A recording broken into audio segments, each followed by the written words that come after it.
Bonjour et bienvenue à toutes et à tous. Vous êtes en direct sur le plateau de la télévision Espoir 47 depuis la préfecture de Zio, donc la ville de Tchévier. Et nous sommes en partenariat avec Radio KNTB à Lomé, Radio VGK Palimé, Radio Lumière à Anéro et puis deux liens sur le web, le www.ebenradio.com et le www.togovision.com. Autour de ce plateau avec moi ce matin pour décrypter l'actualité sociopolitique de notre cher pays, le Togo, dans le cadre du processus électoral, Ildefonse Akpaki, directeur de publication du journal La Gazette du Golfe. Bonjour Ildefonse. Bonjour Rodrigue et bonjour à tous les auditeurs et téléspectateurs. Et voilà, Ibrahim Acha, directeur de publication du journal Temps Nouveau. Bonjour Ibrahim et bienvenue. Bonjour Rodrigue et bonjour à tous ceux qui nous suivent en ce moment. Et voilà notre troisième invité, Emmanuel Vivien Tommy. Il est le directeur de publication du journal Plume Libre. Bonjour et bienvenue. Bonjour aux téléspectatrices, aux téléspectateurs et aux auditeurs et auditrices. Voilà, je rappelle que nos échanges vont tourner autour du processus électoral. Nous ne sommes pas sans savoir que nous avons reçu hier la visite du président en exercice de la CEDEAO, le président ghanéen John Dramani Mahama, qui est venu s'entretenir avec les différents candidats engagés dans le processus électoral. Et nous allons analyser un tout petit peu les conclusions de ces travaux et voir à peu près aujourd'hui la décision de l'Église catholique de ne pas observer les élections, sur la base de quelle réalité. Je sais, nous avons tous l'information, on va essayer d'en parler. Également une information qui circule autour de consignes de vote données par Gabriel Mensa Mboueme Kodio, président national de la formation politique au but, qui inviterait les militants et sympathisants de sa formation politique à voter le candidat du parti Union pour la République Unir. Nous allons donc en somme décrypter et analyser les contours et les derniers développements de l'actualité sociopolitique de notre cher pays, le Togo. Alors Ibrahim, hier, le président ghanéen était dans nos murs. Quelles sont les informations que vous avez reçues par rapport à sa visite? D'abord, il faut dire que la visite du président ghanéen dans notre pays s'inscrit dans le cadre du mécanisme d'alerte des conflits et surtout du maintien de la stabilité dans la sous-région. Vous savez que lors du sommet des chefs d'État de la CEDEAO à Yamoussoukro, il a été décidé que 2015 sera une année des élections et qu'il y a plusieurs pays de l'espace communautaire qui vont organiser une élection présidentielle. Y compris le Togo. Y compris le Togo, bien évidemment. Et comme vous le savez, la période électorale est une période très sensible et le plus souvent, quand ce n'est pas bien géré, ça débouche sur des violences et c'est toute la région qui en pâtit. Donc, ce mécanisme, il a été décidé ensemble avec les chefs de l'État de suivre, d'assister les pays qui vont organiser les élections. C'est dans ce contexte que le président ghanéen est arrivé au Togo, puisque c'est lui le président en exercice de la CEDEAO, donc il est arrivé au Togo pour s'enquérir des informations et surtout voir dans quelle mesure les élections présidentielles se déroulent dans notre pays. Vous savez qu'il était arrivé il y a de cela quelques semaines et c'est suite à sa visite qu'il y a eu le report de 10 jours. Et le report de 10 jours, c'était parce qu'il y avait pas de consensus autour du fichier électoral. Le fichier électoral posait problème et tous les acteurs impliqués dans cette élection n'étaient pas d'accord avec les anomalies qui existaient dans le fichier. Donc il y a eu, le Togo a fait plutôt appel aux experts de la francophonie. Donc lorsque ces experts sont venus, ils ont consolidé le dossier et je pense qu'aujourd'hui on ne parle plus de problème autour de ce fichier. Tous les acteurs sont convenus que le fichier en l'état actuel peut servir comme élément pour l'organisation de ces élections. Donc il est arrivé toujours pour voir l'évolution de la chose. Lorsqu'il est arrivé, il s'est rendu compte qu'il y a eu consensus autour du fichier et c'est quelque chose qu'il a beaucoup apprécié parce que tous les acteurs sont convenus d'aller à ces élections avec ce fichier qui a été consolidé par les experts de la francophonie. Outre cela, il a eu à s'entretenir avec les différents candidats aussi et pour voir l'ambiance des campagnes électorales et ensuite voir éventuellement ce qu'il y a encore comme problème autour de l'organisation de ces élections. Et à la suite de ces rencontres avec ces différents acteurs, il a compris que le système de centralisation des résultats, d'envoi des résultats, c'est-à-dire que le succès pose problème au niveau des acteurs. Mais lui, il s'est enquéri de tout ce qu'il y a comme information autour de ce système et il s'est dit que peut-être qu'il n'y a pas eu beaucoup de communication autour de ce système. Donc, il a demandé à ce que la CENI fasse une conférence de presse pour expliquer clairement le système. Et surtout aller au consensus avec les acteurs. Amener les acteurs à un consensus autour de ce système. Je pense que, grosso modo, il est arrivé pour donner encore plus d'assurance à tous les acteurs et surtout voir comment ce processus est en train d'être conduit. Dans l'ensemble, tout semble aller, mais il y a quand même des redites parce qu'il y a des formations politiques qui ne sont pas toujours d'accord avec le mode de transmission. On va en parler tout à l'heure.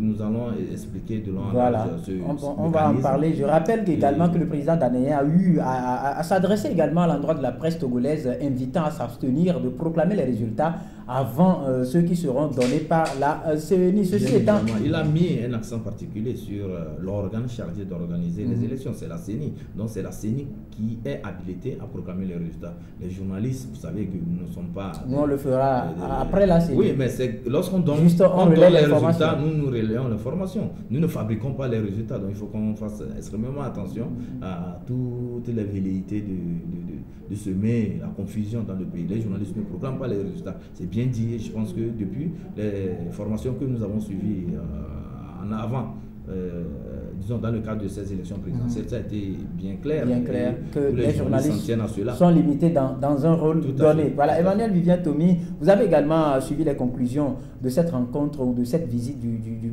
président en exercice de la CEDEAO et par rapport à ce problème qui persiste toujours au mode de transmission success. Selon nos informations, ce matin, il y a déjà certains partis politiques qui ont déjà publié des communiqués pour dire clairement que si c'est ce système qui sera utilisé, ils ne seront pas pour participer à l'élection. Je crois qu'il faudra d'abord expliquer que la CEDEAO ne veut plus assister impuissante aux crises dans les pays qui la composent. Donc depuis un moment, il y a d'abord des experts qui ont été envoyés dans le pays pour faire une sorte de sondage pour voir concrètement où est-ce qu'on en était avec les élections. Après, le président exercice de la CEDEAO, le président ghanéen, a eu à faire le déplacement de Lomé pour recevoir les candidats, discuter avec eux, discuter avec tous les acteurs liés au processus électoral. Maintenant, il y a eu un report, il fallait faire également le suivi. Donc, le président ghanéen est venu pour voir qu'est-ce qui marche et qu'est-ce qui ne marche pas.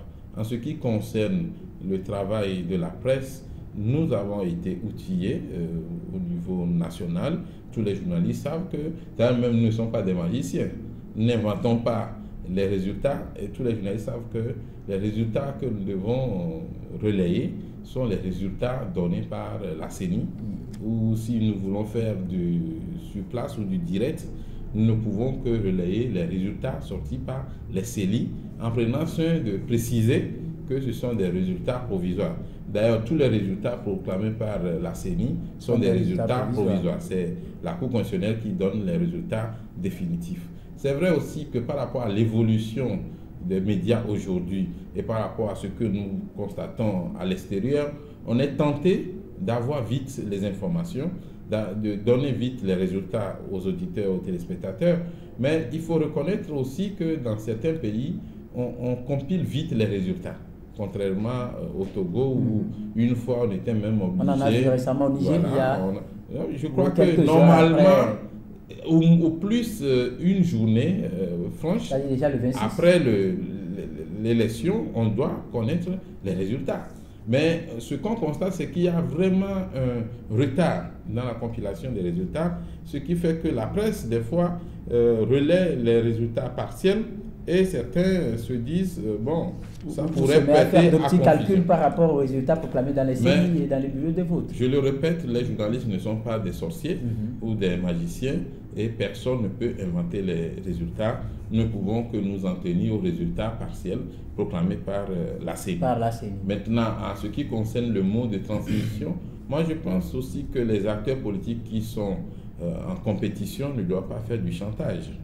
Nous savons... Mais ils mettent en avant les articles du code électoral. Nous allons nous dire la vérité. Il faut réclamer effectivement tout ce qu'il faut pour que les élections soient honnêtes, transparentes, crédibles et aux résultats acceptables.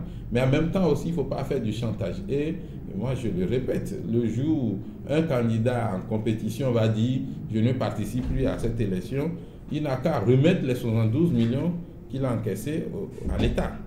Il ne faut pas qu'on blague avec l'argent de l'État.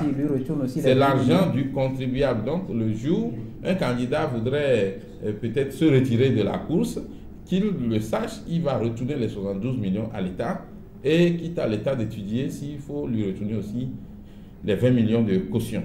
On peut réclamer de meilleures conditions parce qu'aujourd'hui, si on fait du chantage et on dit... Est-ce que c'est du chantage? C'est du quand chantage. Les gens disent que le code électoral n'a pas prévu le mode de transmission. Je vais m'expliquer. Il y a des formations politiques qui ont dit nous n'irons pas à ces élections tant qu'il n'y a pas de réforme. Et d'autres ont dit nous y allons sans réforme. Alors vous y allez sans réforme, allez-y sans réforme. S'il y a des revendications, faites ces revendications-là pour qu'on puisse améliorer le système d'organisation des élections. Mais il ne faut pas mettre en avant si on ne fait pas ceci, ça là c'est du chantage que moi j'ai. C'est du chantage politique. Selon vous. Et ce n'est pas sérieux, ce n'est pas honnête vis-à-vis des citoyens, vis-à-vis de vos compatriotes. Nous ne disons pas non plus qu'il faut utiliser un système qui prête à confusion ou... Ce n'est pas une question de prévu ou pas. Il faut utiliser un système fiable. Et en 2013, c'est le même système qui avait été utilisé et on a les résultats. On a les résultats qu'on a aujourd'hui. Alors pour 2013, bon, on n'a pas trouvé à dire. Maintenant pour 2015, non. Est-ce que véritablement pour 2013, on n'a pas trouvé à dire? J'ai juste une précision avant de donner la parole à Ildefonse. C'est vrai que récemment, nous savons qu'actuellement sur la table des juridictions françaises, il y a une plainte contre la société ZS par rapport au fichier électoral. Donc ça c'est juste une parenthèse, mais Ildefonse par rapport au dernier développement de l'heure où les acteurs semblent, où les 4 candidats ne sont pas d'accord avec le mode de transmission success. D'abord, je voudrais faire quelques remarques par rapport à l'engagement de M. Aganaï Clément qui serait être l'homme qui pilote le système succès. Est-ce que M. Clément Aganaï est membre de la CENI? Je crois savoir que ce monsieur a signé un contrat avec le gouvernement togolais. Et quand je me réfère à la loi électorale, c'est-à-dire au code électoral, le code électoral donne le plein droit, le plein pouvoir à la CENI d'organiser et de superviser les élections. Nous avons mené des investigations auprès de la CENI pour savoir si M. Clément Aganaï a été engagé par elle. La réponse, c'est que la CENI elle-même est offusquée de savoir qu'elle ne connaît pas les termes du contrat de M. Aganaï. Je suis très éberlué tout à l'heure quand les confrères parlent de ce qu'en 2013, il y a eu l'utilisation du succès. Moi, je n'ai jamais entendu. Moi, je n'ai jamais entendu. Bien, voilà la première remarque que je voudrais faire. Donc, je voudrais inviter les uns et les autres, et moi-même, à faire en sorte que la loi qui régit les élections dans notre pays, et qui l'a toujours régi, qui est le code électoral, qui a toujours donné cette importance à ce que nous faisons, soit respectée à la lettre. Je parle des articles 102 et 103 qui règlent le problème et non ce qu'on nous propose, le problème du mode de transmission des résultats. Bien, pour ce qui concerne la visite du président ghanéen, je disais sur ce même plateau il y a quelques semaines qu'il faudrait d'abord faire le bilan de ce que la CEDEAO apporte comme soutien dans l'organisation des élections au Togo. J'étais parti de 2005 avec Mamadou Tandja, ce que ça a donné, on le sait. On est arrivé en 2013, où à la veille de l'élection, ou bien des élections législatives, il y avait 2 présidents qui étaient venus au chevet des Togolais. Il y avait l'ancien président, aujourd'hui il est ancien président, oui, Goodluck Jonathan, et puis M. Ouattara qui était arrivé, et qui avait, à leur manière, amené les acteurs de la classe politique de l'opposition à accepter d'aller aux élections législatives dans des conditions où tout le monde le sait. Mais aujourd'hui, qu'est-ce que l'on peut retenir de cette dernière visite du président ghanéen si, comme vous l'avez dit tout à l'heure, 2 formations politiques de l'opposition sortent des communiqués pour dire que nous ne sommes pas d'accord avec ce mode de transmission. qu'est-ce que ça a apporté aux Togolais, cette visite du Donc président selon vous, ghanéen? c'est une visite de plus. Je crois qu'il n'y a eu rien de potable. J'aurais souhaité aujourd'hui qu'au lendemain du départ du président ghanéen, qu'on nous dise, comme Ibrahim l'a dit tout à l'heure, qu'il est heureux de savoir, une fois au Togo, que les candidats ont accepté aller aux élections sur la base de ce fichier-là qui a été travaillé. Et ça, Ce fichier consensuel. et ça, c'est le fruit d'un consensus. Je serais très heureux qu'on me dise aujourd'hui que quand le président ghanéen est rentré chez lui, les acteurs ou bien les candidats qui sont dans la course ont accepté que le mode de transmission des résultats soit. Et qu'on ne nous dise pas aujourd'hui que c'est la CENI qui va encore organiser. Pourquoi la CENI va organiser? La CENI nous dit qu'elle ne connaît pas les termes du contrat de M. Aganaï, qui est le patron de celui qui pilote ce machin de succès. Mais les gens ont dit, depuis toujours, on s'est attelé au code électoral en ces articles 102, 103, qui règlent le problème. Mais pourquoi en 2013 on ne nous a pas parlé de succès et que c'est en 2015 qu'on nous parle de succès? C'est la grande question. Je pense Juste, que oui, il faudrait qu'on clarifie un peu la situation, parce que j'ai l'impression qu'il y a un flou artificiel que certains voudraient entretenir autour de ce système de transmission des résultats. Ce système ne vient pas substituer les systèmes classiques mis en place. Mais ce système vient renforcer le système classique mis en place, c'est-à-dire que les CV, c'est-à-dire que les procès-verbaux, Les PV. les PV plutôt, les procès-verbaux des bureaux de vote. Et vous savez que habituellement ces procès-verbaux sont contresignés par le président du bureau de vote et le rapporteur. Et habituellement dans ces bureaux de vote, il y a toujours le président du bureau de vote qui peut être d'une formation politique de l'opposition, ou l'autre, le rapporteur, qui peut être aussi quelqu'un issu du parti au pouvoir. Ce qui voudrait dire qu'il y a déjà là-bas la balance, comme on le dit toujours. Non, mieux encore, le président et le vice-président sont du pouvoir et de l'opposition. Et de l'opposition. Voilà l'organisation qui a été faite en amont au niveau des bureaux de vote. Ça, c'est pour garantir la fiabilité et la transparence au niveau des bureaux de vote. Et maintenant, au niveau de ces procès-verbaux, le résultat, c'est-à-dire sorti des urnes, c'est ça qu'on consigne dans ces procès-verbaux. Et ces procès-verbaux sont le plus souvent affichés dans les bureaux de vote. Et tout le monde voit ce qui est sorti des urnes au niveau de ces bureaux de vote. Mais maintenant, la transmission se fait comment?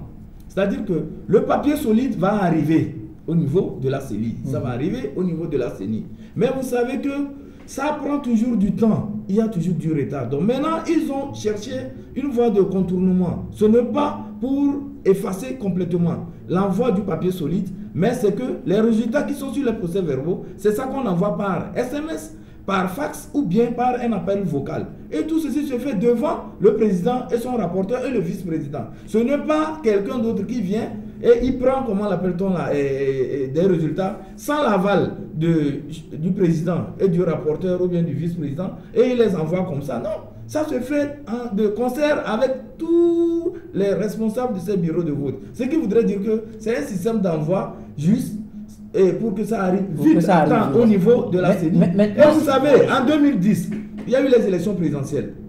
Vous savez comment ça a été fait pour pouvoir convoyer les responsables des bureaux de vote jusqu'à Lomé pour qu'ils viennent avec le papier solide. Ça a été vraiment une opération. Par un hélicoptère. Vraiment, non, bon, par un hélicoptère, je pense que là, il faut s'en féliciter. Parce que le Togo a déployé les grands moyens pour pouvoir les acheminer vers ici. Quelqu'un qui est à Saint-Cancé, dans un village très reculé, à Pogno, ou bien à Mandouri, où peut-être habituellement, c'est le jour du marché qu'il y a un véhicule qui rallie ces zones. C'est le jour du marché seulement. Si vous permettez, je pense qu'on va essayer. Aujourd'hui, un mécanisme pour acheminer les résultats au niveau de la CENI. Si vous permettez, il faut s'en féliciter. J'aimerais bien que les acteurs comprennent que ce système n'est pas un système. J'aimerais faire une précision. Le système classique. J'aimerais, si vous permettez, je voulais ajouter quelque chose. Juste un mot. Que la CENI communique que la CENI communique ce système pour que les gens... Comme l'a recommandé le président Ghanéen. Maintenant, j'aimerais faire juste une mise au point. Il faut vraiment faire J'aimerais faire le patriotisme. accepter ce qui se fait actuellement. Très bien, merci. On vous a assez compris. On vous a assez compris. On vous a assez compris. Je serai obligé de vous couper. On vous a assez compris. Maintenant, on va faire une chose. On va adopter un système. On va être clair, bref, précis et très succinct. Très net, voilà, pour pouvoir essayer de bien gérer le temps. On vous a assez compris. Maintenant, aujourd'hui, tel que Ildefonse l'a dit, nous savons que dans l'organisation des élections dans notre pays, tout est régi par une loi qui est un peu consignée dans un code électoral. Et tel que Ildefonse l'a dit, puisque le système n'est pas prévu par le code électoral, tel qu'un acteur a eu à le dire ce matin sur une radio de la place, est-ce qu'il ne serait pas souhaitable qu'on essaye ce système ailleurs ou en amont avant de l'introduire dans une compétition plus sérieuse? Je reprends juste les inquiétudes de cet acteur qui est aussi candidat à l'élection. Vous savez, nous avons dépassé l'étape de la roue, nous sommes arrivés à une autre étape. On ne peut pas aujourd'hui faire des interviews avec papier et bic. On enregistre et il y a les enregistreurs. Nous, on a utilisé des enregistreurs de l'Antiquité. Aujourd'hui, les choses évoluent. Ce n'est pas parce que en l'an 1958, nous avions eu à faire des PV manuscrits et qu'aujourd'hui, nous avons la possibilité de saisir les PV pour les signer, on ne va pas les saisir. Je veux dire que le monde évolue et nous devons en profiter. Aujourd'hui, il s'agit d'utiliser plusieurs moyens de compilation des résultats. On ne dit pas d'oublier le système ordinaire, classique, habituel, traditionnel. Les PV sont là. Mais en plus des PV, on va utiliser un autre système. Peut-être que c'est juste qu'on a eu à donner le sigle succès. Parce qu'en 2013, on a utilisé presque le même système. Et les partis politiques ne vont pas me dire le contraire. Les partis politiques utilisent quasiment le même système pour avoir les résultats. Au niveau des quartiers généraux des partis politiques, on n'attend pas que le représentant du parti X vienne de Sinkasé pour donner les résultats. Il y a plusieurs moyens techniques qui permettent de compiler les résultats au niveau de chaque base. Au niveau des institutions, des ambassades, ils ont leur système pour convoyer aussi les résultats. Ne vous trompez pas, le système des Nations Unies a toujours les résultats de chaque élection dans chaque pays. Ceux qui sont les représentants de ces institutions ne sont pas là juste pour aller aux manifestations officielles. Ils font aussi d'autres choses, notamment la surveillance des élections. Et je vous dis que ce n'est pas tabou, c'est pas sorcier. Et on ne fait que bénéficier de l'évolution de la technique. Maintenant, si les partis pensent que ce système n'est pas bien maîtrisé, ou ce système... bienvenue, non. Je crois qu'on n'arrête pas le problème. Et dans les jours à venir, on va utiliser d'autres moyens encore. Peut-être même qu'un jour, on va voter directement sur Internet. On va voter directement, on n'aura plus besoin de se déplacer pour aller là. Le monde évolue. Donc, aujourd'hui, je vais vous donner un exemple. Prenons le monde de la presse. Le législateur n'avait pas prévu l'existence des presses en ligne, des presses sur Internet. Et aujourd'hui, nous sommes rattrapés par les presses sur Internet, les presses en ligne, les cybermédias. Ce n'est pas parce qu'il n'y avait pas eu de prévision pour les presses en ligne qu'on va dire, écoutez, les presses en ligne sont libres de faire n'importe quoi. Les presses en ligne sont régies par les mêmes lois. Ils ont commencé par faire n'importe quoi avant la régulation. Non, les mêmes lois qui réglementent la presse classique réglementent aussi la presse en ligne. Voilà, on va donner la parole à... Maintenant, au niveau des partis politiques, il faut qu'ils prennent le temps d'analyser. Parce que moi, je leur recommande aussi, au niveau interne, d'utiliser le système pour faire la compilation. Maintenant, avant de donner la parole à Ildefonse, il y a une question qui me brûle les lèvres aujourd'hui, où les acteurs, en majorité, semblent rejeter le système succès. Qu'est-ce qui peut être fait pour qu'on aille à une élection. Non, en fait, le vrai Non, problème, mais écoute, le vrai problème, c'est quoi? Mon confrère venait de parler de M. Aganaï. Attendez, je voudrais permettez juste en un mot, puisque la question est adressée à Tony qui avait la parole. Attendez, s'il vous plaît, avant que Ildefonse ne parle, la question est adressée à Tony en un mot. Puisque vous venez de faire un développement, aujourd'hui, la majorité des acteurs rejettent ce système de transmission. Que faire?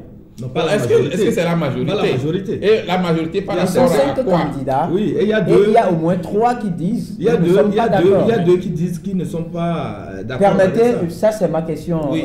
Moi, je pense que ce n'est pas parce que vous n'aimez pas un système ou vous ne comprenez pas comment ça fonctionne qu'on ne va pas l'utiliser. Je rappelle que les PV seront toujours convoyés. Donc, en clair, pour vous, on peut l'utiliser. On doit l'utiliser. Si on l'utilise pas, excuse-moi, Rodrigue, d'ajouter aussi que ce n'est pas la personnalité de M.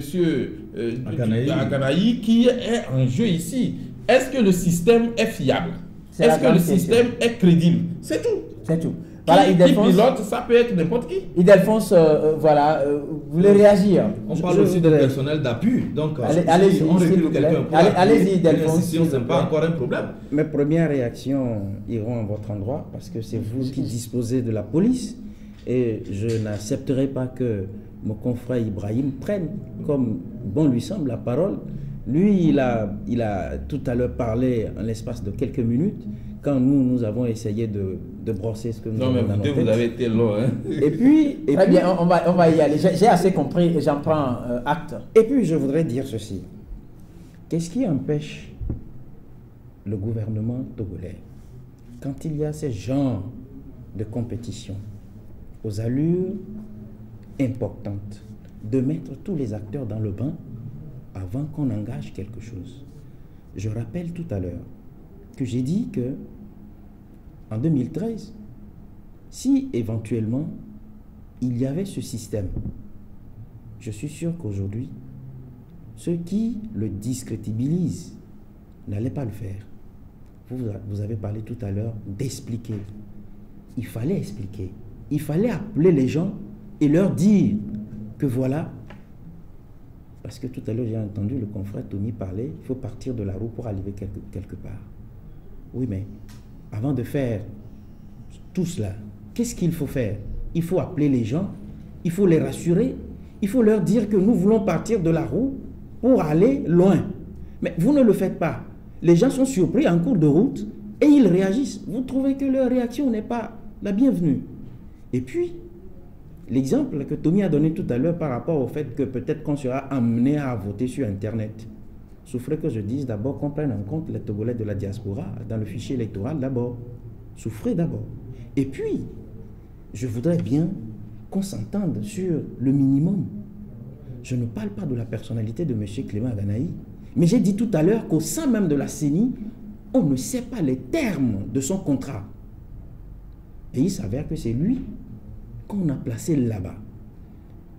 Mais on a demandé aux candidats d'envoyer des gens pour que ce système marche. Ils ont dit non. Mais ceux qui sont dans la course et qui disent aujourd'hui qu'ils ne veulent pas adopter le mot de succès, on dit mais nous ne refusons pas que ceux qui ont pris langue avec des gens pour l'inventer l'utilisent. Mais les gens s'accordent à dire que le code électoral qui régit les élections au Togo, c'est à ça, c'est à ces dispositions que nous allons nous accrocher. Puisque vous n'avez pas eu le temps d'expliquer les choses aux gens. Mais c'est ça. Et puis, entre nous, on doit évoluer. Mais dans notre évolution, il faut que ça soit une évolution positive. Il ne faudrait pas que ça soit des évolutions qui vont amener des problèmes dans notre pays.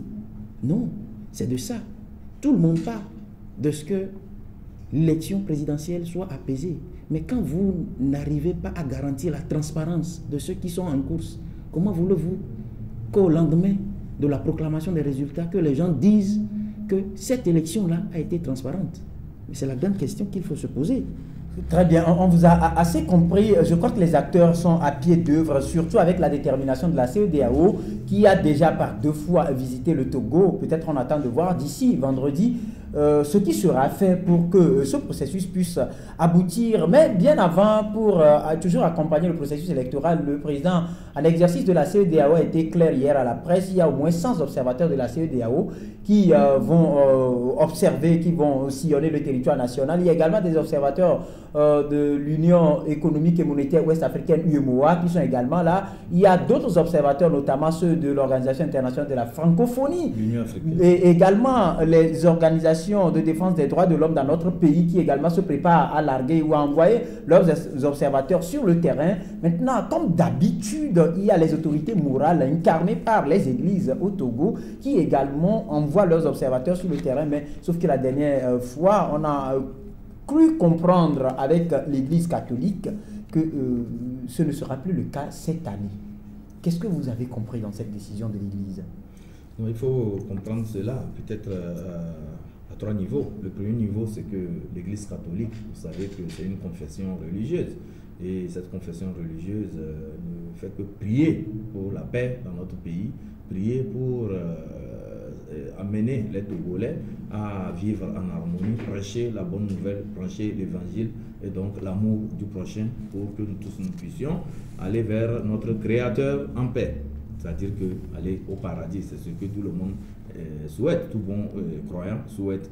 Et le deuxième aspect, je dirais que l'Église a en son sein disons, pas une institution, mais disons un département qui s'occupe des questions des droits de l'homme, de la paix, de la consolidation, de la démocratie. Donc il y a cet organe qui travaille beaucoup avec les organisations de la société civile et surtout avec les fidèles, en amenant les fidèles aussi à avoir des comportements citoyens. Nous avons eu à assister certaines fois à leur conférence de presse et à leur... Maintenant, par rapport à leur position. Je viens. Et le troisième aspect, je disais qu'il faut mettre ça sur 3 volets. Et le troisième volet, c'est en tant que, disons, institution religieuse et aussi participant aussi à la vie de notre nation. Et il est de bon ton que l'Église se prononce aussi certaines fois sur la situation politique dans notre pays.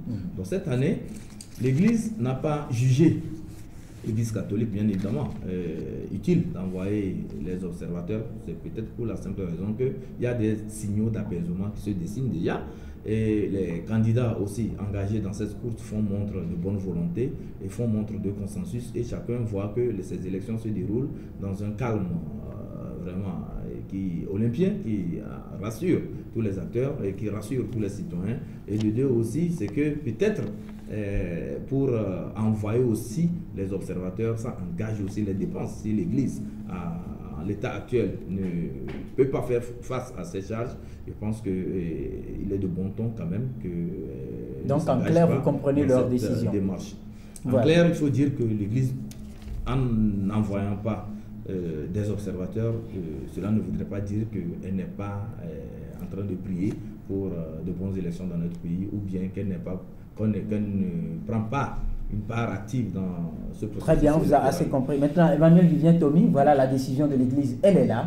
Et il faut rappeler quand même que l'Église a eu à conduire par le biais de Monseigneur Nicodème Bariga la commission Vérité, Justice et Réconciliation avec des recommandations qui ont trait à l'organisation d'élections transparentes, crédibles, démocratiques et libres dans notre cher pays, le Togo. Aujourd'hui, on en est là et l'Église décide de ne pas envoyer des observateurs. Vous savez, d'abord, nous sommes en démocratie et comme nous sommes en train de parler de l'Église, permettez que je cite une parole biblique qui dit la foi sans acte est une foi vaine. Je crois qu'aujourd'hui, contrairement à ce que Ibrahim vient de dire, ce n'est pas seulement prier qui garantit la paix. Qui garantit la paix, mais des fois aussi, il faut, au-delà de la prière, il faut des actes. Et c'est vrai aussi que nous avons dépassé le moment où l'Église était également le pouvoir. Aujourd'hui, on a dissocié l'Église de la gestion du pouvoir, mais l'Église ou les églises ou la religion joue toujours un rôle très important dans n'importe quel pays.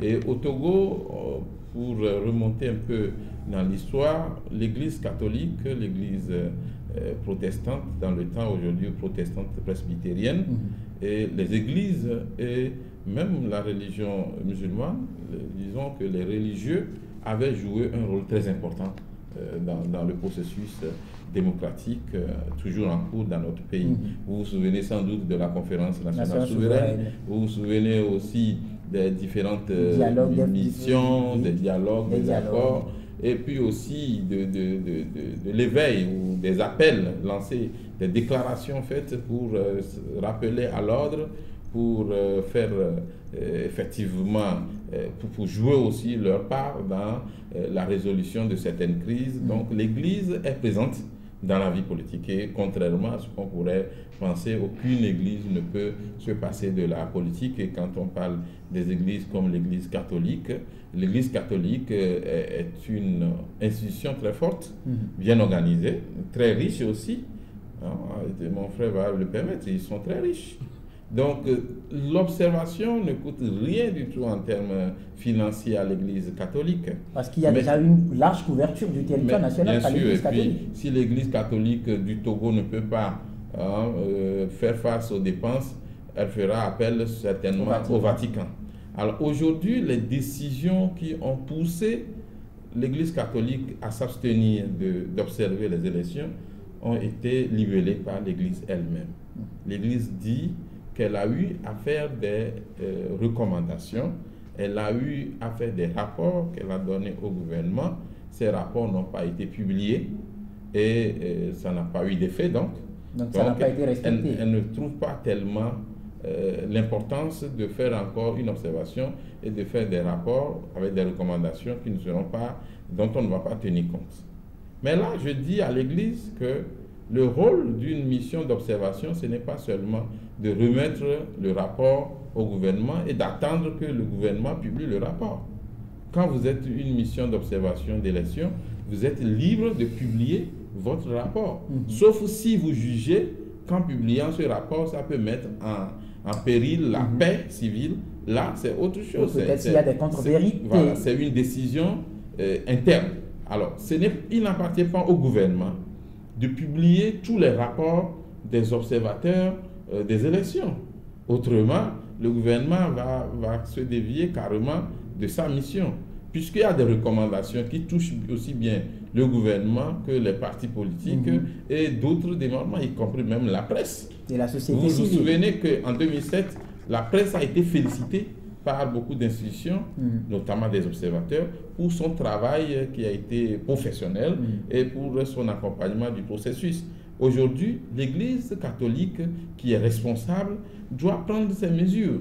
Si vous prêchez la bonne nouvelle, comme nous sommes en religion ici, dans ce cadre, dans ce sujet, je vais dire, si vous prêchez la bonne nouvelle et que les gens n'arrivent pas à se repentir, donc vous n'allez plus prêcher, monsieur le révérend père. Vous n'allez plus prêcher, c'est ça la question qu'on pourrait poser à l'Église catholique. Voilà, nous sommes en démocratie. La décision se comprend parce que les raisons sont évoquées, mais à mon sens, les raisons ne sont pas suffisantes. On aurait aimé que l'Église fasse l'observation pour faire aussi sa part, comme le dit Monseigneur Bariga. Voilà. Et Ildefonse, vous avez suivi les uns et les autres par rapport à cette décision de l'Église catholique. Qu'est-ce que vous en dites? Je crois que Tony a dit l'essentiel de ce que j'avais à dire, mais seulement, je voudrais, en tant que chrétien catholique, laisser parler mon cœur à nos évêques, puisque c'est à eux que revient la responsabilité de cette décision-là qui aujourd'hui couvre tout le clergé catholique togolais. C'est une démission, et je regrette que c'est une démission. C'est une démission parce que quand vous analysez un tout petit peu les trois raisons fondamentales qui ont sous-tendu le refus de l'Église catholique d'observer l'élection présidentielle prochaine, vous vous rendez compte que c'est une démission. Comment aujourd'hui on nous dira pour la première raison que c'est la non-publication de son rapport d'évaluation de l'élection du 4 mars 2010 qui a fait, c'est l'une des raisons, c'est la première. Et puis la deuxième, le défaut de mise en œuvre des 68 recommandations de la CVJR. Et la troisième raison, c'est la non-matérialisation des réformes constitutionnelles et institutionnelles. Alors, si l'Église se base sur ces 3 raisons et nous dit à travers ces évêques, ou bien la conférence épiscopale Justice et Paix, qu'on n'en verra plus d'observateurs, je me pose la question de savoir, comme Tommy l'a dit tout à l'heure, on demande aux Togolais de prier pour la paix, oui, mais la foi sans les œuvres est une foi morte, comme il a dit tout à l'heure. Et je réitère, mais qu'est-ce qui a empêché l'Église catholique à ne pas publier son rapport d'observation de l'élection de 2010? Pourquoi on ne nous donne pas les raisons? Je crois savoir que la mission qui a été confiée à l'Église et ceux qui l'incarnent, qui sont aujourd'hui des autorités morales, qui doivent conduire à la justice et à la vérité, tout cela oblige les premiers responsables de l'Église catholique togolaise à nous dire aujourd'hui les raisons qui ont fait qu'elle n'est pas arrivée à publier son propre rapport.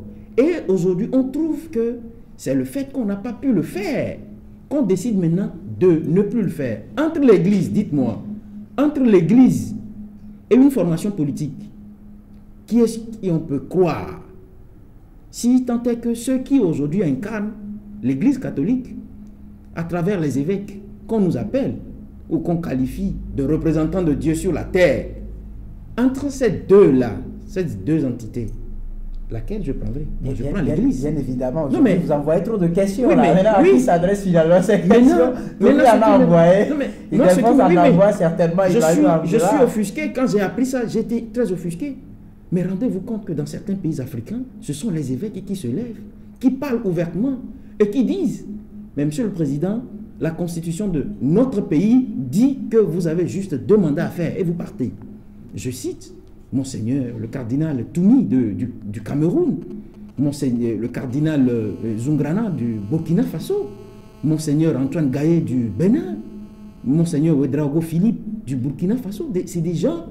Et puis pas plus tard que la dernière fois, avec le vote de la loi électorale en RDC, le président de la conférence épiscopale, Monseigneur Fridolin Mongo, a dit clairement, je cite, quand ils ont rencontré le chef de l'État Kabila, mais il dit, ce que le président ne nous a pas dit, c'est la question fondamentale pour le peuple congolais est qu'il se présente en 2016, oui ou non.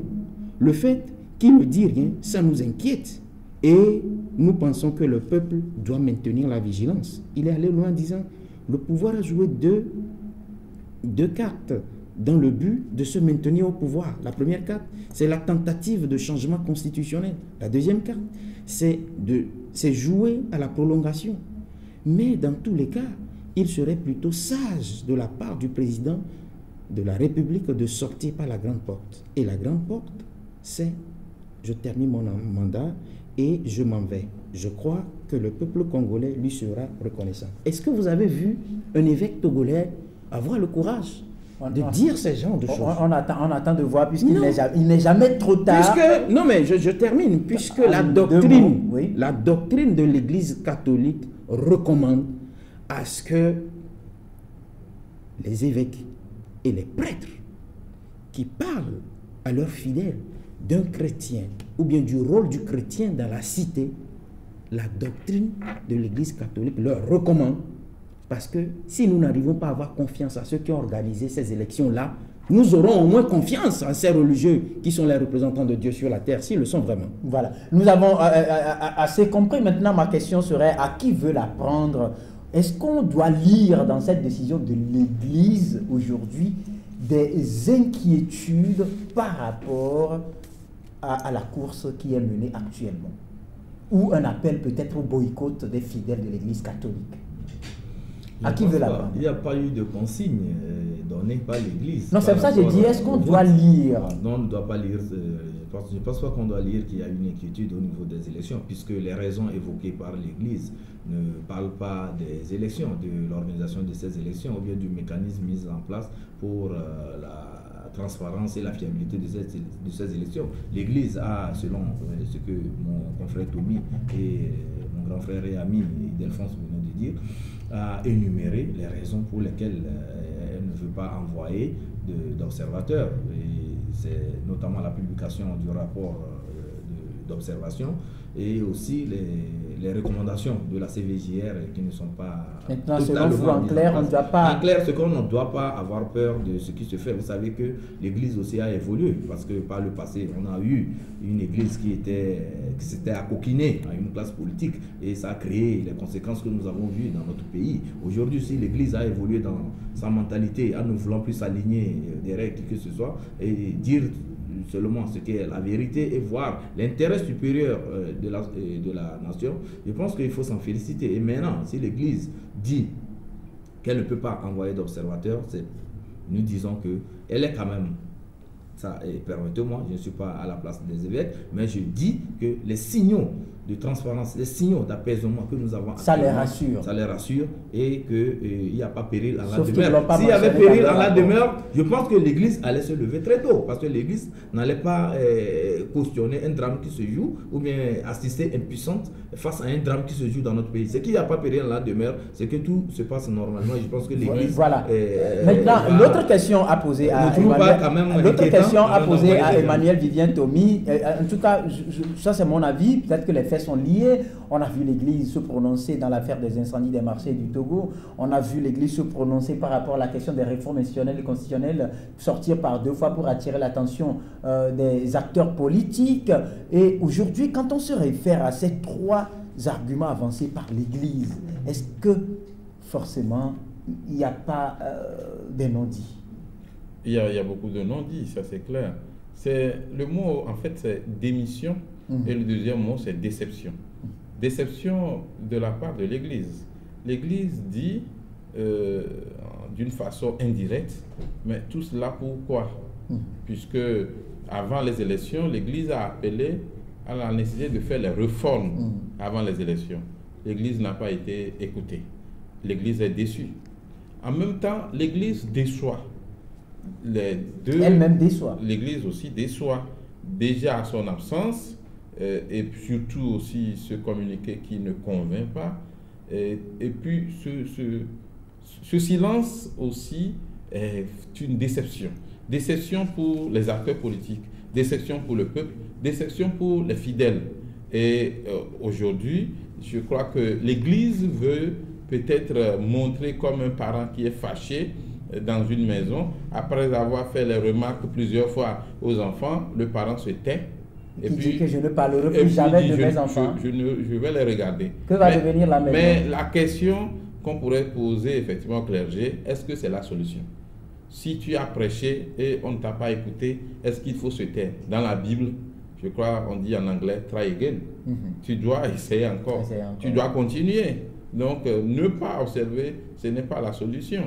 Continuez pas à observer, continuez pas à faire les recommandations, prendre sa responsabilité pour publier ces rapports, sauf s'il y a des choses qui se trouvent dans le rapport. Et surtout faire le lobbying autour de ces rapports. Qui peut mettre la paix civile en péril, on peut s'abstenir. Et au niveau de la presse, si vous nous donnez le rapport, nous on publie. L'Église n'a qu'à faire une conférence de presse pour donner le rapport, pour voir si nous on va publier ça gratuitement, sans prendre de l'argent. Sans prendre de l'argent. On a moins de 3 minutes maintenant, on va se la partager un à un, et en guise de dernier mot. Oui, en guise de dernier mot, je voudrais donner cet exemple-là au premier responsable du clergé catholique togolais. En 2009, Monseigneur Laurent Mosengo de la RDC avait dit que l'Église catholique de la RDC saura qui a gagné. Et qu'est-ce que l'Église a fait?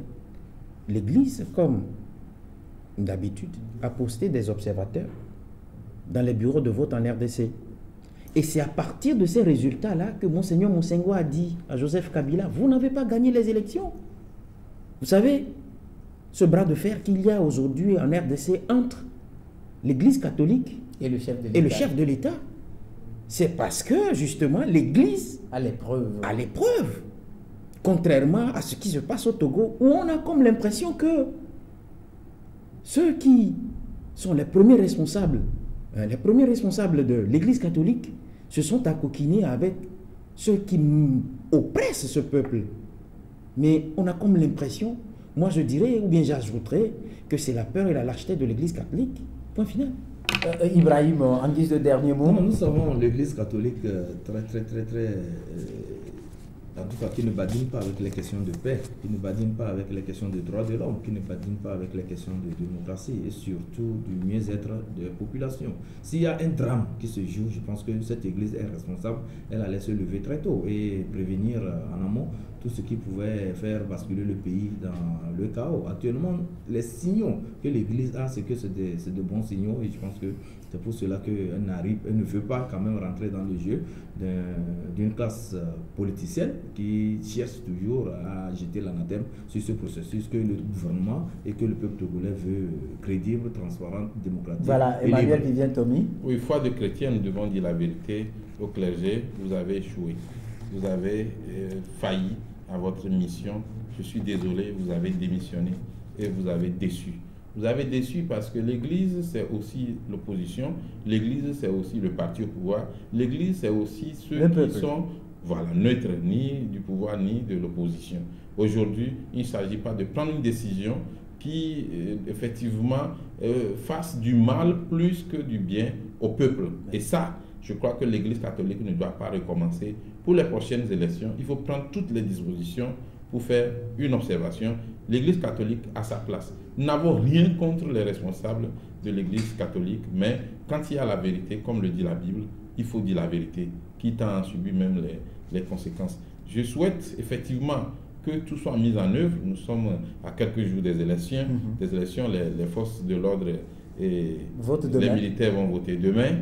Je souhaite que tout le monde fasse un effort pour que nous puissions aller à ces élections dans la paix et que ces élections soient transparentes, démocratiques, crédibles et aux résultats acceptables par tous. Merci, donc on vous a assez compris. Ce sera la fin donc, de notre rendez-vous de ce jour dans votre émission Grand Jury sur la télévision Espoir 47 de Tchévier et médias partenaires Radio KNTB à Lomé, Radio VGK Palimé, Radio Lumière à Anéro, le www.ebenradio.com sur le web et le www.togovision.com. Merci à nos invités, ils étaient trois avec nous, Idelphonse Akpaki, directeur de publication du journal La Gazette du Golfe, et puis Emmanuel Vivien Tomi, directeur de publication également du journal Plume Libre, sans oublier Ibrahim Acha, directeur de publication du journal Le Temps Nouveau. Merci donc pour vous qui avez suivi. Restez fidèles au reste de notre programme. Au revoir.